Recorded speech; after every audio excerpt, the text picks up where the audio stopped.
Kia K5'imizni olib qo'yamiz. Bunga 90 talik idealniy zapchastlar bilan chanalarda staydiki bo'ladi. Akkuratniy qo'natib beramiz. Bu yerda Nexus uchimiz remontga kelgan. Provodkalarni almashtirib, idealniy holatda yurgizib beramiz.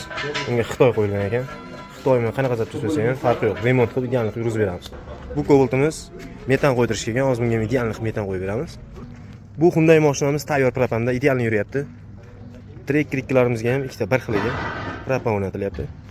Orqa qismiga terma trubkalar bilan 47 talik akkuratniy qilib zapaskani joyiga propan o'rnatib beryapmiz. Ikkala trek krikimiz ham zapchastlar bir xil bo'lyapti. R02 Polshani original zapchastlaridan reduktorimiz. Stayda o'zini hid chiqarmaydigan filtrlardan kattaroq, ancha kilometr yurib berish uchun kattaroqdan qo'ydirib ekanmiz. Farsinkalarimiz 01 Polshaniki bo'ladi. Va miya blogimiz har doimgidek chempion miyalardan GoFast 200 Polshaniki.